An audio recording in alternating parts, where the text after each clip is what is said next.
काय सांगाल मराठा समाजासाठी काय पुढची रणनीती कशी आखली जाणार आहे आता? सगळे मराठी मुंबईत येणार आहेत यावेळेस आणि लयच मराठी येणार आहेत. पश्चिम महाराष्ट्रातला मी दौरा केला, इतके मराठ्यांची गर्दी आहे की नाराच आता दिला आहे, एक घर एक गाडी. आणि मराठ्यांनी बी आता घरी थांबवलं आहे, कारण अस्तित्वाची लढाई आहे, अंतिम लढाई, शेवटची लढाई. समाज हरता कामा नाही, लोकांचा हसू होईल असं मराठ्यांच्या एकाही माणसानं आता वागू नये. राजकारण पायाखाली दाबावं, पण लेकरं मोठे करण्यासाठी मराठ्यांनी आता रस्त्यावर येणं गरजेचं आहे. कारण तशी परिस्थिती आता निर्माण व्हायला लागली आणि ते करायला लागलेत मराठ्याला मिळू नये म्हणून. मराठा शांततेत लढतो, शांततेत जातो, शांततेत मागणी करतो, मुंबईला जातो, शांततेत वापस येतो. त्याचा गैरफायदाही उचलायला लागलेत. आपल्या अंगावरती विनाकारण लोकाला घालायचं काम सरकार देवेंद्र फडणवीस एकटा करायला लागला आहे. त्याच्यामुळं आपण आता मुंबईला ताकदीनं उभं राहणं गरजेचं आहे. लेकरा बाळाच्या आणि जातीच्या बाजूनं उभं राहणं अत्यंत सगळ्यांसाठी गरजेचं आहे आणि ते राहावंच लागणार आहे. देवेंद्र फडणवीसने कितीही प्रयत्न केले तरी ओबीसी मराठा वाद होत नाही आणि त्याला दंगले लावायचं त्याचं स्वप्न आहे. ओबीसीचा नारा देतो, अमुक कुटाने करतो, तिकडं आता दुसऱ्या राज्यातच नेतो. ओबीसीसाठी तरी काय केलं रे? काय केलं? भांडणं लावण्याच्या पलीकडे काय करता आलं? काहीच नाही केलं कोणासाठीच. म्हणून मराठ्यांना सांगतो, आता मात्र एकजुटीने उभा राहा. मी तुमच्या पोराबाळासाठी, लेकरा बाळासाठी रात्रंदिवस झटतोय. आता उघडं पडू देऊ नका. त्यांनी बहुतेक आता दंगली घडवण्याची तयारी केलेली दिसती. त्याच्यामुळं आपल्याला बेसावध राहता कामा नाही. सगळ्या मराठ्यांनी सावध राहा. आपल्याला कुठेही दंगल होऊ द्यायची नाही. मराठ्यांनी ओबीसीच्या अंगावर जायचं नाही. त्याचं स्वप्न पूर्ण होता कामा नाही. दादा, मुख्यमंत्री देवेंद्र फडणवीस ओबीसीचे आरक्षण देतो म्हणतायत आणि मराठा बाबत काहीही उच्चार करत नाहीत. याबद्दल तुम्हाला काय वाटतं? लय चांगलं झालं. मराठ्याबद्दल तो काहीच बोलत नाही ना, हे लय चांगलं झालं. कमीत कमी सरकारमधल्या असणाऱ्या मराठ्यांचे तरी आता डोळे उघडतील की किती गटारगंगा घाण विचारायची याच्या पोटात आहे. याच्या पोटात होतं ते काल भजदिशी त्याच्या होटावर आलं.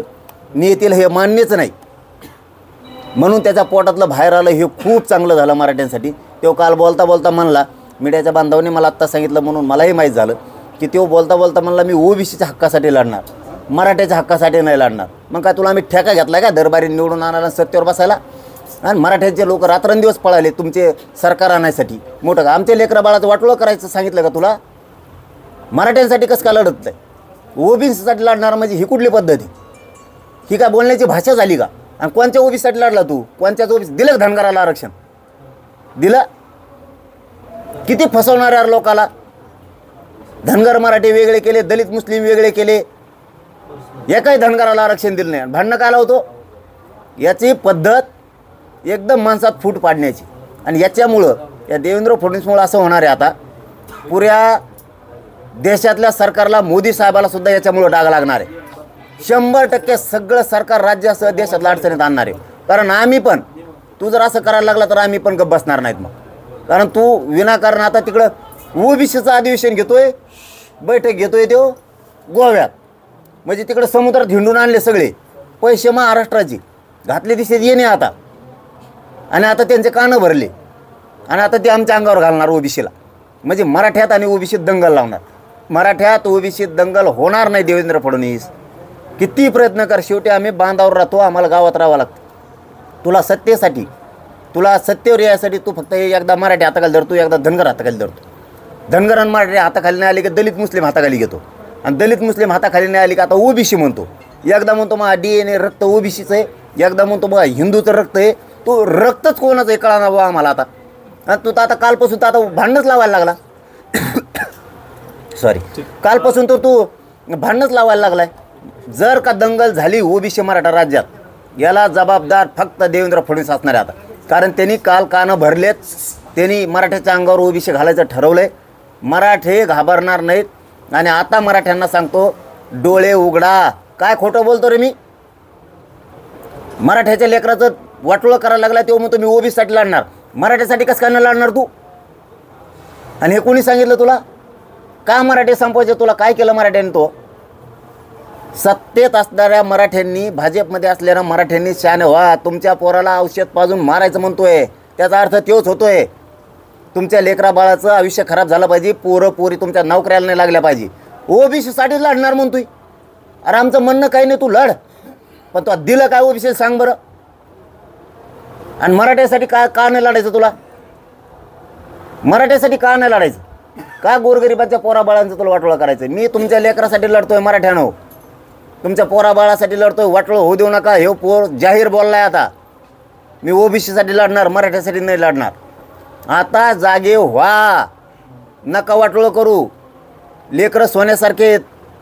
काळी जे आपलं ते पोरापोरीला आत्महत्या करायची वेळ येऊ देऊ नका. शहाणे व्हा लवकर. आता तरी त्यांनी डोळे उघडलेत आणि बरं झालं तेव्हा बोलला. 100% जातवान मराठा आता जागा झाला. शेवटचा प्रश्न आहे, धनंजय मुंडेंच्या मंत्रिपदाचं परत एक चर्चा सुरू झालेली, नेमकी काय तुम्हाला काय वाटतं की याबाबत? असं जर अजितदादा देत नसतात आणि मुख्यमंत्रीसुद्धा देणार नाही, मग तर आता लई होणार. मग ते बेरजीच्याच बाहेर चाललं. मग यांच्या नियती मग स्वतःच्या भाऊजाईला न्याय द्यानं भाऊ मिळाला आहे. महादेव भाया मुंडे, संतोष भायाचा मर्डर केला आहे त्याच्याच लोकांनी. त्याचे बी 40 कॉल आहेत असं संतोष भाईचे भाऊ म्हणतात. ते 40 कॉल कोणचे आहेत हे सुद्धा बघितले पाहिजेत, का केलेत, आणि मला मंत्र्यावर घेणार. आणि आम्हाला काही फरक पडत नाही हो. मी मागच सांगितलेलं 4 होते ना 5 होती. मराठ्याचा वाटा गेला वाजविलाच. आणि आरक्षण तर आता ओबीसीतूनच घेणार आहे, मी सोडतच नाही. काय करायचं कर म्हणा देवेंद्र फडणवीसला, आणि बघूच तू कसं देत नाही ते आरक्षण. दादा, महायुतीचे पश्चिम महाराष्ट्रातील नेत्यांच्याबद्दल आपल्या मराठा आरक्षणाबाबत काय भूमिका दिसते एकंदरीत? नाही, राज्यातल्या सगळ्याच मराठ्यांना वाटतं आरक्षण मिळालं पाहिजे. मग तो राजकारणी असो किंवा सत्ताधारी असो, फक्त तो पुढे येत नव्हता. आता मला वाटतं असं जातवान मराठ्यांचं रक्ताचं असणारं बाहेर पडून देवेंद्र फडणवीस बोलल्यामुळे आता मात्र ते जागे होते. एकदा तरी दाखवा यार, मिशेवर ताव देऊन एकदा तरी दाखवा यार मी जातीसाठी उभा राहिलो म्हणून. राजकीय करिअर बरबाद झालं तरी चालन, पण देवेंद्र फडणवीस जर असं बोलत असला आणि मराठ्याचं अस्तित्व संपवणार असला, एकदा जर अस्तित्व गेलं ना मराठ्यांनो पुन्हा येणार नाही. तुम्हाला सांगतो जातीला लय किंमत आहे म्हणून आता तो बोललायच. सगळे मराठी असे ताकदीनं उभा राहतात, म्हणजे सत्ताधाऱ्यातले आणि पक्षातले, सगळ्या पक्षातले सुद्धा मराठी खूप आता काळजावर वार केला आहे देवेंद्र फडणवीसने मराठ्यांच्या आणि मराठ्यांच्या पोराचं सुद्धा. आता मात्र संधी सोडू नका. 29 ऑगस्टला आरक्षण कसे देत नाही ना बघतोच आता मी बी.